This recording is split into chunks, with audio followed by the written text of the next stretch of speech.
Does anybody know where this is Uh, from? this is Kate. I'm here on Zoom. Kate? Yes. Okay. Okay.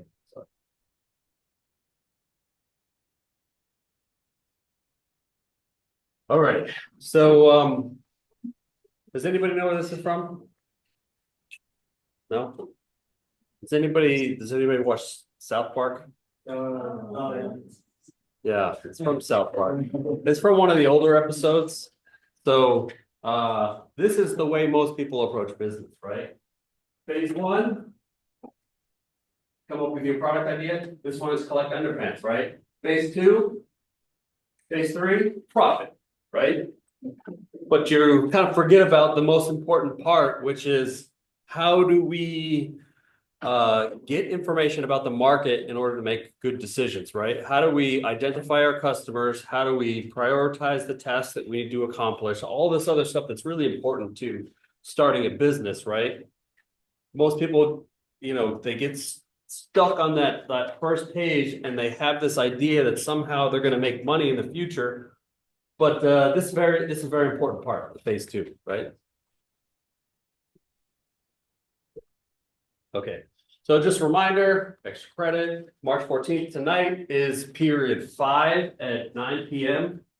Period 5 closes at 9 p.m. So if you haven't saved yet for this period, make sure you do that. No class until Friday, March 28th, because the Wednesday after spring break is Kuhio Day, so it's non-instructional day. Okay.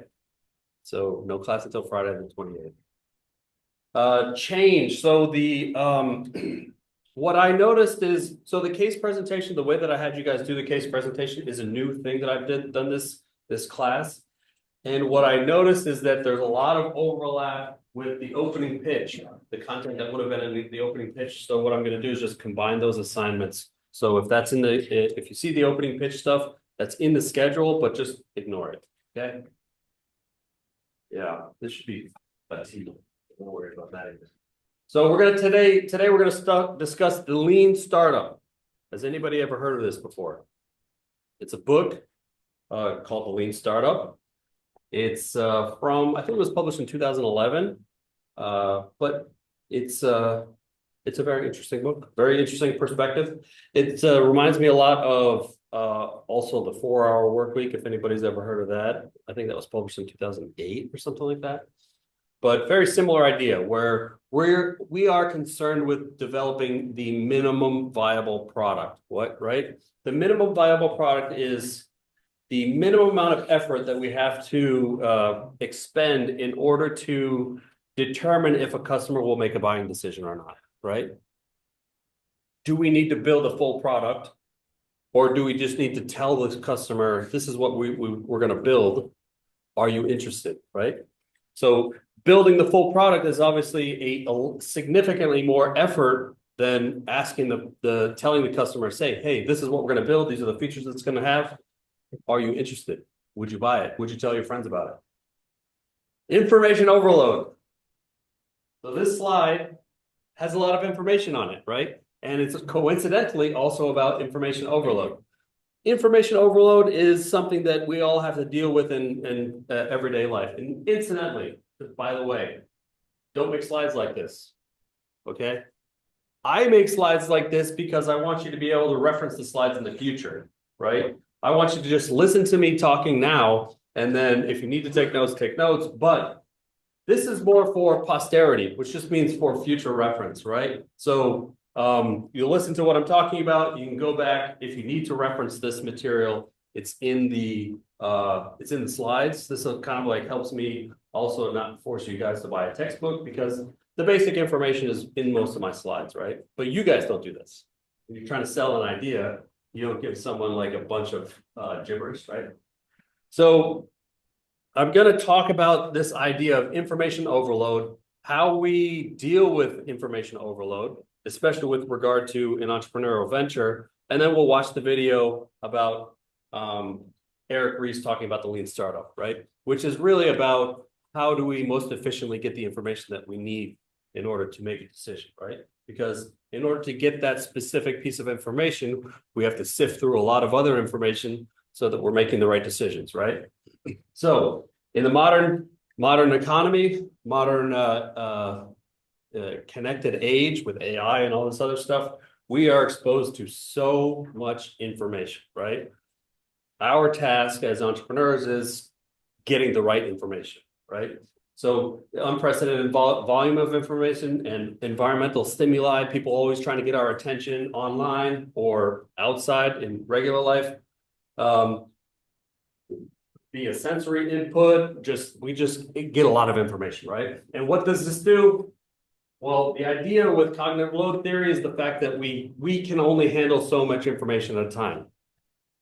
So, for example, like pop-ups coming up in your feed or advertisements coming up in your feed, you tend to just like tune that stuff out, right? Eventually, you just kind of like you have a certain amount of cognitive load that you can deal with, and once you kind of go beyond that, you just tune it out, right? Decision fatigue. Now, this is more important in terms of managing a company because, again, we are trying to reduce the amount of information that we have to make a decision, right? And in order to reduce that information, we have to get the right information. If you have certain bottlenecks in your company, especially this happens a lot with entrepreneurs, right?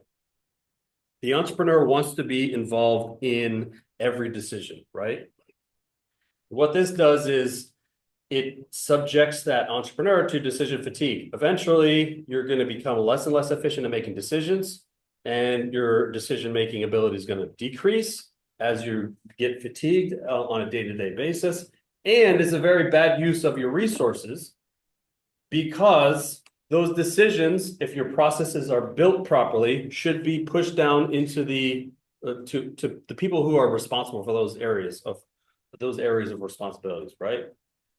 So the point is that like if you want to really make use of the resources in your company, you will push those decisions down as much as possible, right? We make tons and tons of decisions, something like 35,000 decisions at some level of consciousness every day. And so we want to make sure that the decisions that we do make are either A, low cognitive load, because we've already have some sort of validated learning, some sort of process that we've built in order to make decisions quickly. This could be like a heuristic, basically. Heuristic is a short decision-making shortcut. I know that I buy this particular brand of toothpaste because I have this information. I want a whitening toothpaste. My dentist recommended it. It's validated learning, so I don't have to make a decision or I don't have to gather information and make a conscious decision on it. I just grab it and go, right? Same thing within an organization, right? When a customer is upset about a certain aspect of the product, maybe you have a certain decision-making process that you make, right? A checklist or something like that, and you just go through it without really having to think too hard about it. For those problems that you do have to think about, that's why we save our mental resources, right? When we come across something that's really important as far as like strategy or understanding the customer on that qualitative level, as far as gathering information and like putting it in your brain and really kind of like moving it around and thinking about those things, that's high cognitive load tasks. We save our mental energy for those things, right? Emotional labor. Has anybody heard of this concept? Emotional labor? Yeah. What do you call it? Or can you think of an example? Like if you have a friend who keeps asking you for advice and they never listen to you, but talking to you, and it's kind of like it feels like labor because like you're not listening to your. Yeah, I could see that being frustrating on a personal level, but I'm talking about more emotional level. No, this is good. It's the same thing, I think, basically, but in the workplace, we talk about emotional labor in terms of the two best examples that I can think of are a waiter or waitress or a call center employee, right? So basically, emotional labor is when you have to bottle up your emotions and not react the way that you want to react, right? Those two types of employees really have to undergo a lot of emotional labor. And emotional labor is a type of, and it's very similar to decision fatigue. It causes a lot of mental fatigue, right? Where and emotional fatigue, because you have to always act within the accepted behavioral parameters, which might not align with the way that you want to react, right? So that's emotional labor, trying to hold yourself back, bottle your emotions, and follow the script, right?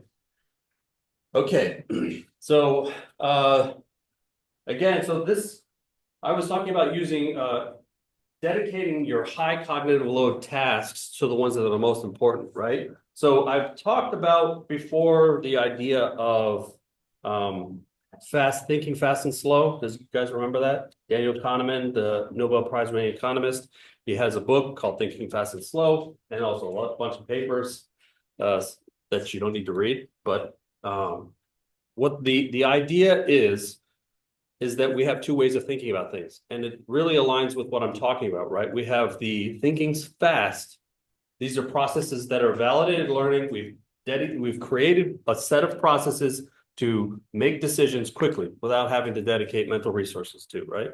The other ones, we have to think slow. That requires us to sit down, read something, put it all together in our mind, and then readdress the process, right? That's thinking slow. So one of the other ways of talking about this is this single loop learning versus double loop learning. So single loop learning is thinking fast, right? You're in a loop, you go through the processes that you need to go through, you have a checklist, whatever it is, and you just make the decisions based on the checklist, right? The other thing is this double loop learning, right? Double loop learning happens, so we're going through the loop, we're going through our processes, and we're noticing more and more error, a higher error rate, right? Or the same error occurs over and over, right? In that situation, we have to get out of that normal loop and take a step back and look at it, right? This is thinking slow, because we have to readdress our processes in order to design a new process that produces a lower error rate. So again, this is why we save our mental resources, because sometimes we have to fix our processes, right? We have to say, you know, that's one of the things that I hate the most, right? Something happens that let's say you have an experience with a product or service and something happens that is bad, and you tell somebody about it and they're like, well, I'm sorry, I can't do anything, because that's the way that's our process, right? That's our single loop learning. If you don't have enough mental energy to do this type of stuff, then someone else will, and they'll put you out of business, right? So the whole idea, the whole reason that I'm talking about all this stuff is we need to manage our temporal resources, our time, basically. And one of the ways that I've seen that was very intriguing about thinking about what a business is, or what we have as a business, is this idea of the attention-based view of the firm. And the attention-based view of the firm just says, okay, as a collection of individuals, we have so much attention that we can dedicate to the tasks that we need to, right? And in order to use that attention in the best way possible, we develop processes. That's what this an institution is, right? An institution is a set of processes that everybody agrees to, right? Within your organization. Institutions, some examples of institutions are, we all drive on the right side of the road. So we've all agreed within these national boundaries that we're going to drive on the right side of the road, and it's not a decision that we have to make every single time we go outside, right? But it's arbitrary, right? This one's just an arbitrary right or left, right? There's some countries that go on the left side, some countries that go on the right side, but that's an arbitrary thing, right? At the individual level, we call these heuristics. So again, I use the toothpaste as an example. I have a heuristic for the toothpaste. I go with the one that is whitening that my dentist recommended, right? So again, what the whole point of institutions and heuristics are to limit the cognitive load, right? Limit the cognitive load so that we can focus on the things that are more important, right? So that we can get the information that we need to the minimum possible effort, right? Any questions? Okay, let's watch the video. So just some of the stuff he talked about is very similar to the things that I was talking about. So the Hollywood versus real life, right? Hollywood shows success companies. They don't show you about unsuccessful companies. They show you about the interesting personal conflicts that are occurring between the different people. They don't show you about the real world, the meetings where you're making decisions, right? Because they're boring. And they use a lot. We want to talk about this validated learning, right? We need to make decisions that are validated, as in we have asked customers, or we have determined what customers want. And so we are basing our actions based off of that, right? That's validated learning or heuristics. Institutions is just like a collection of heuristics that everybody has agreed on. Okay, so that's it. Let's take a look at this. So after this, there are some slides that occur after this. It's really just rehashing the content of the video. So after the video is ended, you guys can take off for the day. And if you came in late, just make sure that I got you for attendance. Brony, I got you by the way. There's so many of you. Thank you for being here. I appreciate it. I wanted to try an experiment tonight, which as a professional expert is kind of risky, which is to say to hell with the slides, because I'm kind of getting tired of the stump speech. And I thought, let's have a conversation, because I don't know anything about Toronto. This is my first time here.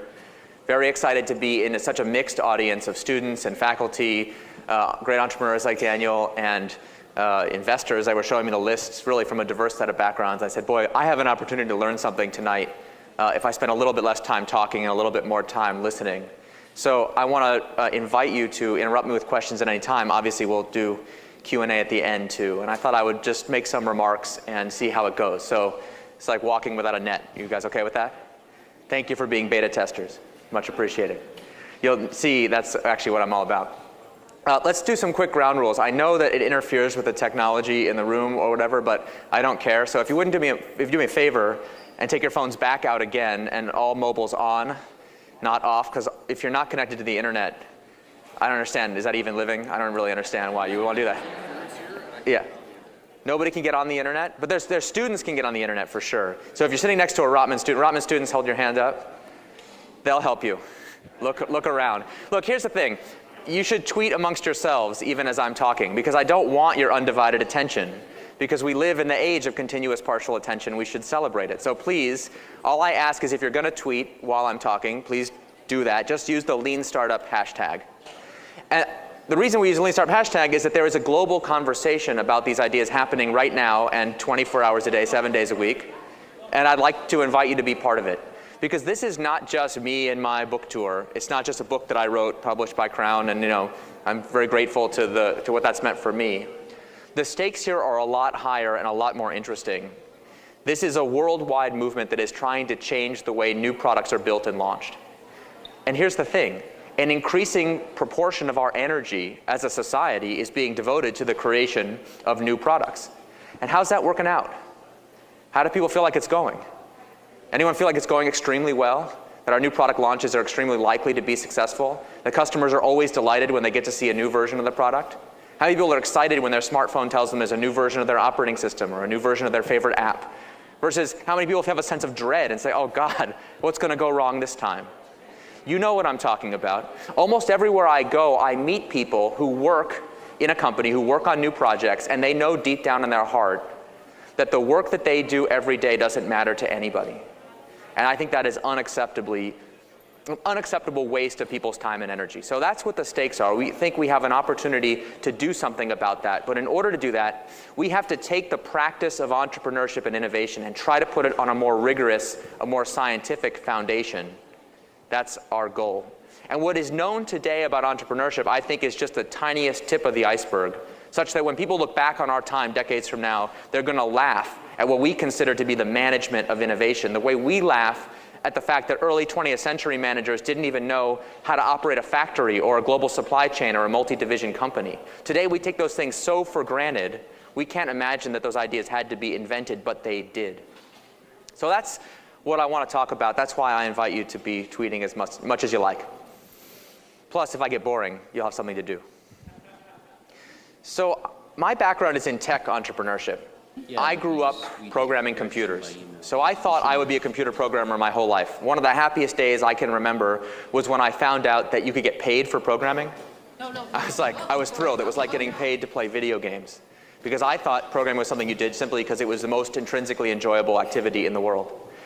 And as I grew up in my professional career, I kept having the really exciting experience, some of you may be familiar with, of building an amazing new technology that nobody's using. And so it's sitting on a shelf, but it really is technically as excellent as we could make it. And I kept trying to find better and better and better technical solutions to that problem. I was always convinced if I could just find a better product development methodology, a better engineering methodology, a more visionary person to follow, that would solve my problem, and it never did. So for example, I did a dorm room startup back when I was in college during the dot-com bubble. That was my first introduction to entrepreneurship. Was The Social Network a big movie here? Yes, did people see it? Who saw The Social Network? Just a quick show of hands. Okay, pretty much everybody. So I had the first half of The Social Network experience. We got to work just as hard as those guys. We built a product just as revolutionary as those guys. In fact, we were building a way for college students to build online profiles for the purpose of sharing with employers for the sake of getting a job. So close, and yet so far away. We worked just as hard, and our understanding of what entrepreneurship was just what you see in the movies. If you've seen The Social Network, you know the story really well. It's Act 1, the plucky protagonists, their character strengths and defects that will be interesting later, how they came to be in the right place at the right time, how they came up with their brilliant idea, and most importantly, how they inspired their co-workers with their incredible vision, their ability to see the future. Act 2, which I also got to experience, is really short. It's what I call the photo montage. It's usually like 2 minutes long. It's, and the Social Network's like they're pounding on some keyboards and then they're writing on those cool markers on the window. Remember that scene? I really like that effect. We used to do that too. That's what it's like when you're in a dorm, obviously. Fancy markers. And then, you just drink some beer, you get your first customer, and whatever. We move over that part. There's no dialogue in the photo montage. We get right to Act 3, which is the only thing people really care about, which is how rich are we going to get? How do we divide up the spoils? Who sues who? Et cetera. Like I said, I got to experience Acts 1 and 2, but we never quite got to Act 3. So what was our understanding of what entrepreneurship is? It's step 1, great product, great team. Step 2, ... Step 3, cover of magazines. And we really believed that was going to happen. And when it didn't, I felt really betrayed. I was like, well, how come we work so hard? And in the movies, the plucky protagonists, right when they get down to their last dollar and things seem most grim, is when the customers finally arrive to save the day. You know what I'm talking about? My all-time favorite entrepreneurship movie is actually not The Social Network, but Ghostbusters. Who's seen Ghostbusters? So you'll remember that Ghostbusters is not a movie primarily about ghosts. It's mostly about business.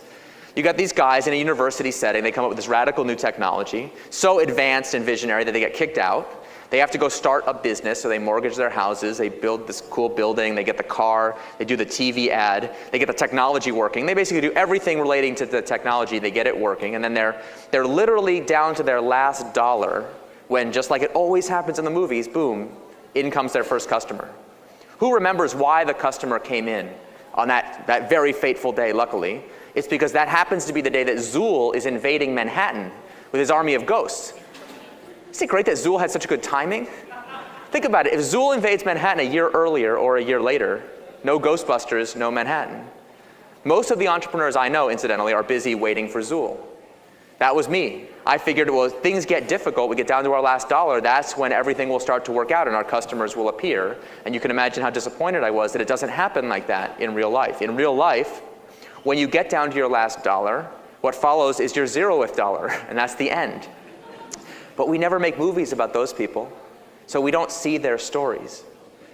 So that was my introduction, my very rough introduction to entrepreneurship, and that was the fate of most of the companies that I have been involved with. So I know when you're a professional expert, you're not supposed to get up in front of a big audience and say, hi everybody, most of my startups have failed, and if you follow me, you too can have your startups fail. Wouldn't that be great? But anybody who is telling you the truth about entrepreneurship and not trying to sell you something will admit that there is incredible failure that precedes every entrepreneurial success, and that was my experience too. And the reason, I believe, is that we are following this 3-act play as if it was a business plan rather than a myth designed to sell movies and magazines. Why is it that the photo montage has no dialogue in it? Everyone ever thought about this? The photo montage is over before it even begins. And I believe the reason it has no dialogue is because it's way too boring. Think about what's actually happening in the photo montage. It's things like product prioritization meetings. Does that make a good movie? Think about the last product prioritization meeting you were in. Would you like to have cameras there? Would you be able to sell tickets that go on for hours and reach no definitive conclusion? That's not very entertaining, right? Deciding which customers to listen to and which ones to ignore, one of my favorite activities. Arguing with your co-founders about which features absolutely have to be in V1 and which you could live without. Which bugs absolutely have to be fixed and which ones you can live with. Deciding fundamentally whether it's time to pivot to a new strategy or whether we should persevere and keep going. Those are probably the most boring, the most tedious conversations known to man. So they can't make it into the movie, they're too boring. But my discovery in working on this thing called the Lean Startup is that every decision of consequence that impacts the success of startups happens during the photo montage, and it's boring. Okay, right now we're living in this moment, especially in the States, where entrepreneurship is cool all of a sudden, and everyone wants to do it, and it's in the popular media all the time, and listen, it's great for me because I sell a lot more books that way, because everyone wants to be cool and be an entrepreneur. I'm all for that.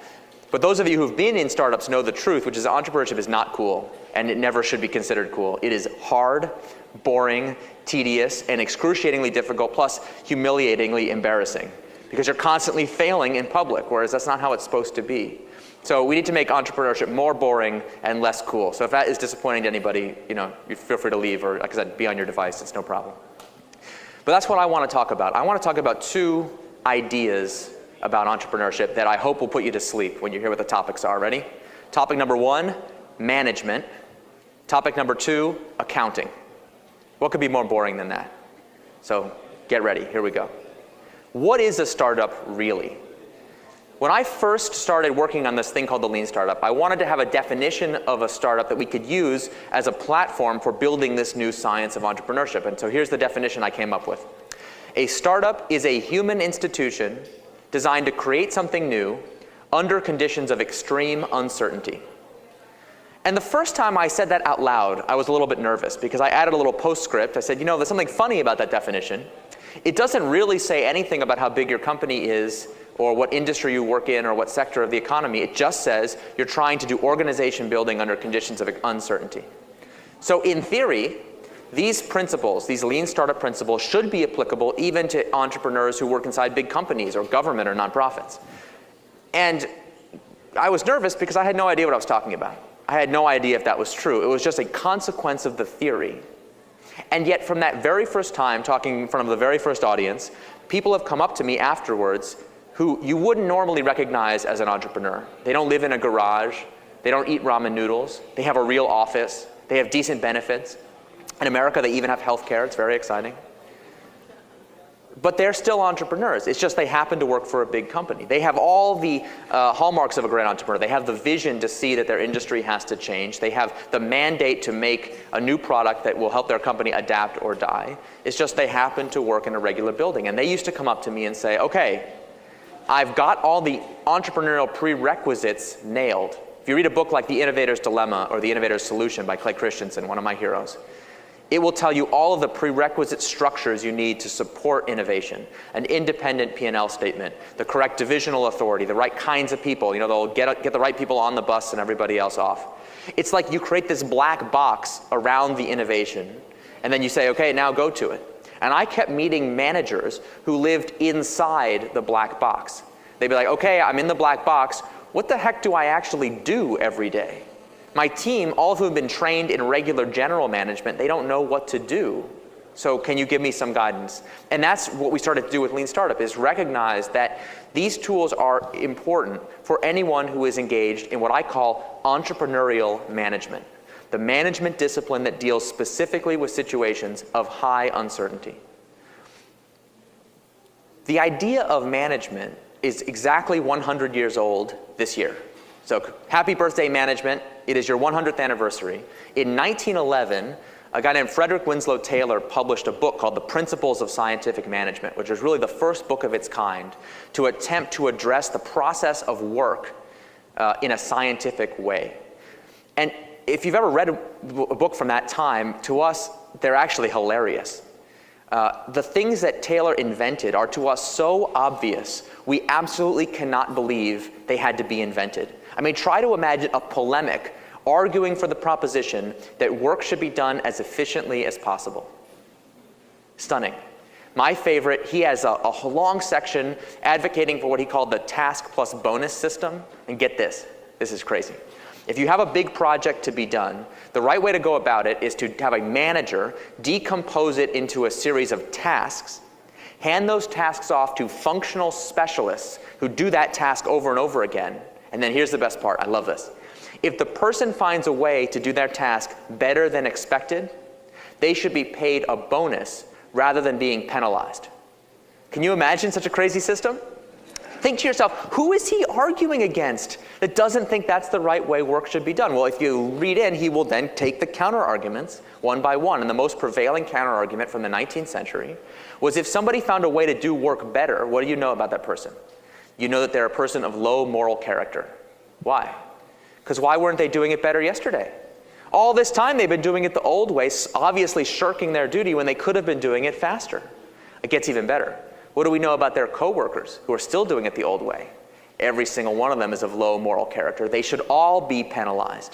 Can you imagine that collective punishment for productivity improvements? Imagine that kind of workforce. Those of you who do knowledge work, by the way, don't have to do much imagining. We still manage knowledge workers the exact same way, using a very 19th century theory of work, which is all about finding the great men and just turning them loose to do whatever. We don't really believe in our hearts that innovation can be managed scientifically. I want to try to convince you otherwise. I think if Fred Taylor was alive today, he would laugh at what constitutes our management of innovators and entrepreneurs. So that's my claim. Entrepreneurship is management, just not the general management of Fred Taylor. The unit of progress of that new entrepreneurial management is something I call validated learning. This is really at the crux of what the lean startup is all about. We have been trained in the 20th century to focus our energy acutely on trying to get our workplace to run as efficiently as possible. And the definition of that efficiency is making the most high quality stuff as efficiently as possible. So any of us who are trained as engineers, we've been trained to look at a specification document and figure out, how do I achieve this specification at minimum effort? Does that sound right? And if I'm an engineer who comes to you and says, listen, I found a way to achieve that same spec at 80% of the cost, you're going to give me a huge promotion because you'll be so excited I saved you 20% of the time. Here's my question for this definition of progress. If we as entrepreneurs are building something that nobody wants, why are we proud of having done it on time and on budget? That's fundamentally the problem that we face as entrepreneurs. More often than not, we are simply building the wrong things extremely efficiently. So I have this image of us driving a car off a cliff, but we're bragging about the gas mileage. It's like, we're very efficient, as we go right off the cliff and crash. That's the fundamental problem. Daniel mentioned that I started a company called ImView. And ImView was a 3D avatar social networking company. But we didn't know it at the time. We thought it was a 3D avatar instant messaging company. Because this was 2004, and our aspiration was try to become the next AOL, back when that was still cool. And so we built this 3D avatar instant messaging program. Now, we're in a business school, so let's talk corporate strategy for a second. You're building a new instant messaging program. What do we know strategically about instant messaging? First thing we know is that instant messaging is a network effects business. You guys been taught that already? Network effects, nod along. Network effects means the value of the whole network increases with the square of the number of participants. So if you're the only person in the world with a telephone, not very useful. If everybody has a telephone, super useful. Make sense? Everyone in 2004 already had an instant messaging client. They were already locked into some platform. So what else do you know? We know that instant messaging has high switching costs. Because if you want to bring a new IM network to market, you have to get people to switch away and bring all their friends with them to your new network. Does that make sense? Therefore, like proper MBAs, we said, instant messaging is a business with high barriers to entry. Therefore, we cannot build an instant messaging client. Making sense so far? So we had a strategic brilliance. Check this out. Here was our idea. We would make an instant messaging add-on that would interoperate with all of the existing clients so that you wouldn't have to switch to a new program. Does that make sense? Doesn't that seem like a good idea? And here's the best part. It would cause our product to spread virally through the existing networks like an epidemic. Because in order to use the product, you would click a button to say, go 3D on my conversation, and we would send a link directly to your partner, inviting them to download InView too. And so every time you want to use the product, it's inherently viral. Who thinks that's a good idea? Sounds good, right? We've got some students of business strategy I can see because they're nodding along, like, yeah, makes sense. I find that in Michael Porter's textbook somewhere. It says, do exactly this. There's a tiny flaw with the strategy in reality, which is that every single thing I just said isn't true. But sounds good. Sounds good, by the way, are the two most dangerous words in entrepreneurship. Sounds good. Seems like it should work. Let me tell you a little anecdote that I found out the hard way. We shipped this product in about 6 months, took us to build it. And I guess I should explain. Those of you who are engineers will know the saying, time, quality, money, pick two. People familiar with that? That's engineering speak for, if you rush me, I'm going to produce a crappy product. And so we only had 6 months and not very much money. And we said, we are going to put this product out in the market, so help us God, we were going to do it. And so we shipped a product after 6 months that was frankly terrible. And I'm not trying to do any kind of sugarcoating of this. This is a product that would be more likely to crash your computer than it would be to give you a delightful 3D avatar experience. So I was very nervous. I was the chief technology officer after all. So what's my job? To make sure we put out high quality technology. So I wasn't exactly thrilled with the prospect of putting out something that would crash people's computer. I had this image in my mind, some enterprising reporter would see our thing after we shipped it and they'd write an article. Idiots at IMVU don't know what quality software means. And that would be the end of my career. I had this picture of like a mugshot, in the Engineers Hall of Infamy. But we did it anyway. And at first I was actually relieved because nobody would even try the product. So at least nobody found out how bad it was, right? I was like, well, phew, dodged a bullet there. And then I was like, wait a minute. What did I just spend the last 6 months of my life doing? And to make a long story short, we tried to get customers to download this product. And after running out of trying everything we could think of, we finally resorted to that absolute last resort, which is talking to customers. We said, all right, let's find out what's going on here. And I want you to just imagine this for a second. Here is a young person excited about our new 3D avatar thing. We bring them into our office, have a focus group, and we would say, okay, customer, try this new instant messaging add-on. And they would say, what is that? Like, it's an instant messaging add-on that interoperates with all your thing. And they're like, what is that? I don't know what an instant messaging add-on is. That's not a category that means anything to me. Is it an IM client or not? And we'd be like, sort of, but it interoperates to avoid the network effects and the switching costs. And you got a picture like a 17-year-old being like, what are you talking about? And basically, like, we've had this argument constant. We'd be like, listen, we're paying you to be here in this usability test. So you will download this thing. And they'd be like, fine. That's never a good sign to begin with. We'd force them to do it, and they'd download it, and they loved the 3D avatar, and they loved customizing their avatar, and they would check it out, and they'd be like, ooh, this is so fun. And then we would say, okay, time for the strategic brilliance, time to invite one of your friends. They were like, no thanks, I decline. Why? I don't know if this thing is cool yet, and so I'm not going to invite one of my friends to something that might be lame, because then they're going to think I'm lame. And we're like, no, but it'll be so fun once you invite one of your friends, trust us. And then she's like looking at us, total deal breaker. And we tried that trick again, be like, no, we're paying you to be here, so you're going to do it. And I kid you not, most customers were like, I'll give you your money back. Because like in the definition of mission critical product for a teenager is right there in the dictionary. It says, do not make me look stupid in front of my friends. So those of you who work in enterprise software think only you have mission critical product, like au contraire. Our customers cared a lot about that. It was a complete deal breaker. We could not convince them to do this behavior. They kept saying, let me just try it myself first to see if it's cool, and then I'll invite one of my friends. And we were from the video game industry, and we knew exactly what that meant. It meant single player mode. So yes, we then proceeded to build single player mode version of a social communication product. It seemed like a really good idea at the time. See, here's the thing. We thought we should get a gold star, bonus points, because we were listening to customers. And aren't you supposed to listen to customers, right? Wrong. Here's what happened. Bring the customer in, pay them to download the damn thing again, have them install the software. They love the avatar. We'd be like, okay. They would try it by themselves. They'd see all the cool things their avatar could do. And we would say, okay, now invite one of your friends. They'd be like, no, thanks. Why not? This thing isn't cool. And we're like, but we told you it wasn't going to be cool. You made us build this feature and the whole thing. Because remember, we're like, you told us what to do and we did it. So shouldn't we, where's our gold star? But guess what? In entrepreneurship, there's no gold stars. You never get an award and you never get promoted. All you do is survive to face the next challenge. That's the highest praise you can get. It's like survive or die, that's it.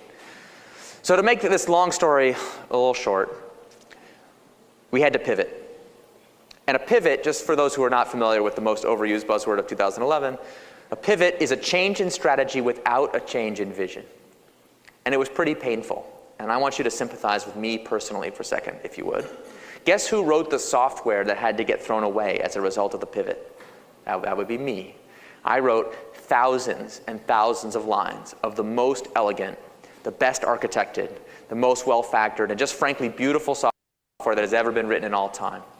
And I did it using all the latest product development techniques, agile, what they call extreme programming, so it was well-factored and had continuous integration and unit tests. For all the people who understand what I'm talking about, we really did it to the T. And it still got thrown out. And I was pretty upset because agile development is supposed to help us eliminate waste in product development, and here I was committing the biggest waste of all, building something that nobody wants. And I kind of felt like, gee, did I even have to be here the last 6 months? If all my work got thrown away, couldn't I have been on a beach somewhere, on vacation while my co-founders found out this horrible thing and then they bring me in later? And those of you who have been managers or entrepreneurs will know the excuse that I used to feel better, which was, well, no, I had to be there. It was important. People see where I'm going? If I hadn't been there, we wouldn't have learned this important thing, that namely what customers don't want, and therefore executed this pivot. Incidentally, managers who claim to have learned something are generally on the brink of being fired. So this is actually not that fun an excuse to use. Let me explain. If you're a general manager, some of you who've worked in big companies will know what I'm talking about.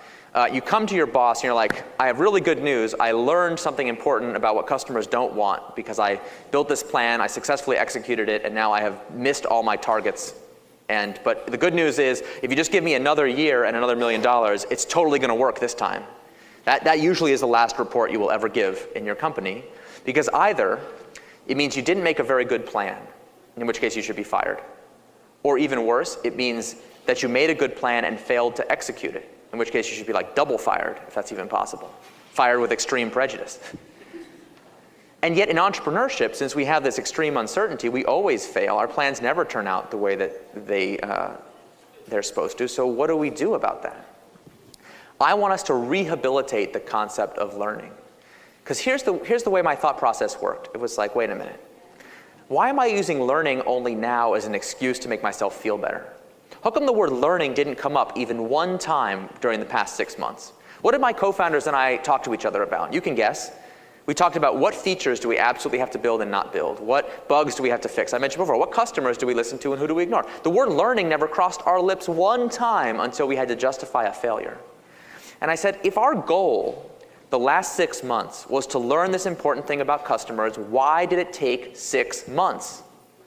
For example, we supported, I think, 12 different IM networks for interoperability out of the gate. Would our learning have been the same if we'd supported only 6? Yeah. What if we'd supported only 3? Yeah. What about only one network? We support only one client. Would we still have been able to learn that customers do not want to do this activity? Sure. Now that's easy to say. You're like, oh, that's great. But wait a minute, that's 10 times less work for the same value. That was very upsetting. But that ain't nothing compared to this thought that was really disturbing. Because get this. What if we had just created a single web page with nothing more on it than a screenshot of the product we intended to build and a giant download button? Would we even have had to build page number 2 where we apologize that the product's not available yet? Or would a 404 have been sufficient?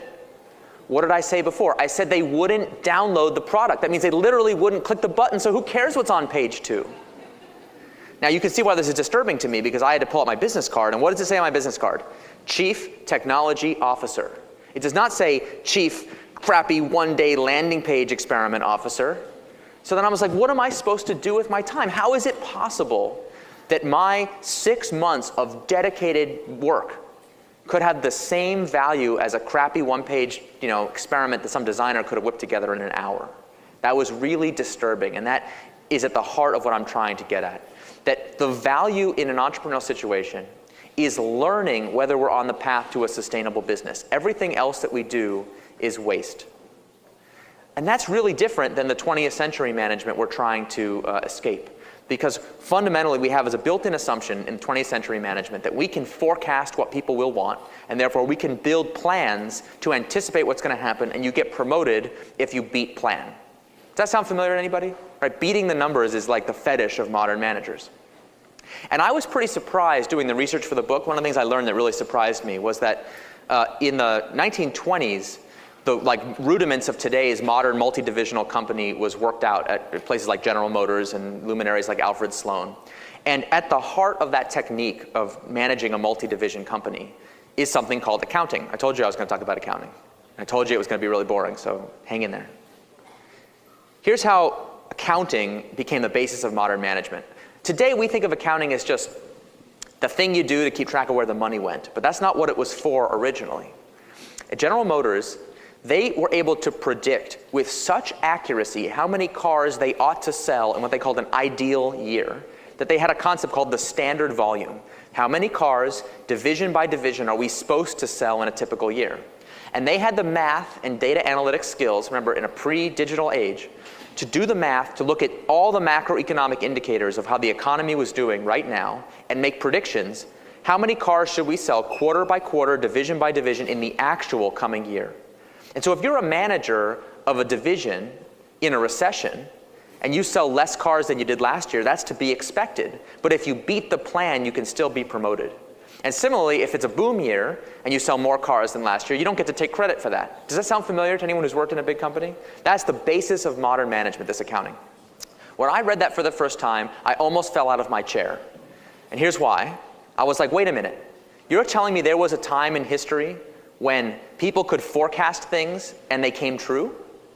I've never seen that in my whole career. I thought plans and forecasts were a ritual that we went through, like a kabuki dance, to show to investors, to be like, see, we can do this kabuki dance for some reason that I never totally understood. But I understood that you do not get funded without doing the dance. So I was like, okay, I'll do the dance. Any entrepreneur would be like, I'll jump through whatever hoops you want. I had no understanding of what they were for because I thought I'd never seen a plan come with an order of magnitude of reality. And yet there was a time when people could use those plans so effectively, they could be used as the basis for promotions and who got fired. So if you think about it, modern management has at its root a reliance on planning and forecasting, which means it only works when we have a long and stable operating history from which to extrapolate. Show of hands, who feels like the world is getting more and more stable every day? Nobody, I can't believe it. It's just really shocking to me. I've never had one person raise their hand for that. What is happening is the world is moving from a world where most work happens in an environment that is amenable to general management to a world where more and more and more work every day is happening in an environment that requires a different management paradigm, one that requires its own accounting and management principles that are designed specifically for the situation of high uncertainty. So even if you didn't sign up to become an entrepreneur, even if you, on your business card, it says, general manager in super safe industry, it's time to suit up because disruption is coming. And for those of us who actually are entrepreneurs, we're pretty excited about it because your loss is our gain. The more uncertainty, the more chaos, the more disruption, the better for us. So we're pretty psyched. In the book, I lay out something called innovation accounting, which is an alternate accounting method for trying to figure out whether we're making progress in situations of high uncertainty. And I'm just going to close with a little flavor of it. To get the details, obviously, you'll have to buy the book, or I see many of you actually already have it, so thank you. But what are you going to do with only one copy? How are you going to loan it out to other people? That seems like probably an oversight. I'm sure somebody here will sell you more copies. I'm just guessing. Yeah, okay. If I'm the CFO of a major company and I fund some entrepreneur and they come back to me a year later and they give me that report that says, just give me one more year. I know I promised you the sun, the moon, and the stars when you gave me this money, but trust me, we learned all this important stuff and we just need one more year, it's going to be fine. We like to heap scorn on those CFOs for firing those managers. We're like, they're so conservative and they don't believe in innovation. It's all their fault. And it is all their fault, that's true. But I'm sympathetic because our current system of accounting fundamentally cannot tell the difference between a team that spent a year learning really valuable lessons and a team that spent the year goofing off. Because both of them will have a pathetically small number of customers. Both of them will have minimal revenue. They will be doing terrible on what I call the vanity metrics that are the underpinnings of modern accounting. So think about what a breakdown in the paradigm that is. We literally, it's not like we're talking about the difference between a slightly high performing team and a slightly less, no. We can't tell the difference between team on the brink of a major breakthrough and team that has accomplished absolutely nothing and wasted their time. That is a fundamental breakdown. So what we need to do is say, let's stop looking at the vanity metrics. Let's stop looking at the gross numbers. Let's actually look at the inputs to the spreadsheet to see which teams are actually being successful in running experiments that change customer behavior for the better. And by doing so, we can put the concept of product market fit on a more rigorous footing, a quantitative footing. So we can say, this team is getting closer to product market fit and this one isn't. That is fundamentally our goal. And when we make that transition, I fundamentally believe we will make the process of innovation more scientific, more likely to succeed, and just frankly, a lot more fun. So I really want to get to some Q&A. I really want to ask some questions. So I'll stop here and just say thank you all very much for coming. Thank you. Okay, so he talks about this idea of like getting that accounting of information or accounting of innovation on a quantitative footing. But what I think is more accurate is the fact that, I talk about this difference between quantitative data and qualitative data, right? So what he's really talking about, this is my assessment, is that we need to combine our quantitative metrics, so the measurements of the inputs and outputs and things like that, things that are measurable, with qualitative assessments. So this is like assessing the quality of the information that they're generating, right? And also this idea of efficiency versus effectiveness, right? So efficiency is generally the thing that people focus on the most, right? Efficiency is fundamentally internally oriented. So are we doing things as efficiently as possible within our organization? When we get too focused on that internal orientation, looking at inside our company and making sure that our processes are efficient, we forget about effectiveness, right? Effectiveness of the external effects. Our customer experience. Is our customer experience good? Right? Is it based off of validated learning? And that requires a sort of an external qualitative type of assessment, right? So again, the rest of this is some additional slides that kind of go over this idea of understanding what the lean startup is, what is the idea of a minimum viable product, perpetual beta. How do we make sure that we are constantly trying to improve that effectiveness, that we're constantly trying to improve the customer experience, right? That's what perpetual beta is. And again, part of the way that you are able to engage in the perpetual beta is by that making sure that your decisions are based off of validated learning, right? So you are working in the right direction so that you don't work for 6 months on a project only to realize that it wasn't worth the time. You were very efficient in working on that product, but it was not effective, right? And then, so a little bit more stuff about the minimum viable product. You guys can review that at your leisure. But other than that, unless you have any questions, we'll see you in 2 weeks, March 28th.